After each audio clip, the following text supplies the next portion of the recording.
வணக்கம். ஆகாஷ்வாணி புதுச்சேரி செய்திச் சுருக்கம் வாசிப்பவர் தெரேசா ஆரோக்கியதாஸ்.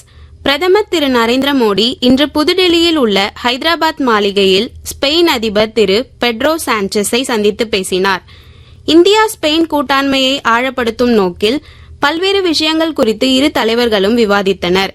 வலுவான இந்தியா ஐரோப்பிய ஒன்றிய உறவுகளுக்கு ஸ்பெயின் தொடர்ந்து அளித்து வரும் ஆதரவிற்கு பிரதமர் திரு நரேந்திர மோடி தனது பாராட்டுகளை தெரிவித்துள்ளார். தென்னாப்பிரிக்க சிறுத்தையான காமினி குனோ தேசிய பூங்காவில் 3 குட்டிகளை ஈன்றது.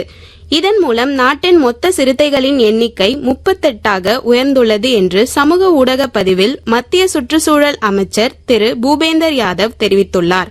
சிந்தனை சிற்பி சிங்காரவேலரின் பிறந்தநாள் விழா இன்று கொண்டாடப்படுவதையொட்டி புதுச்சேரி கடலூர் சாலையில் அமைந்துள்ள அவரது திருவுருவ சிலைக்கு துணைநிலை ஆளுநர் திரு கைலாஷ்நாதன் மாலை அணிவித்து மரியாதை செலுத்தினார்.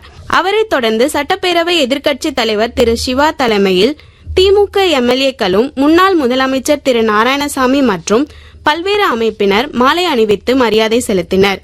புதுச்சேரி இந்திரா காந்தி அரசு பொது மருத்துவமனை மற்றும் காரைக்கால் மாவட்ட நிர்வாகம் இணைந்து வரும் வெள்ளிக்கிழமை அன்று காரைக்கால் அரசு பொது மருத்துவமனையில் சிறப்பு மருத்துவ முகாம் நடத்த ஏற்பாடு செய்யப்பட்டுள்ளது.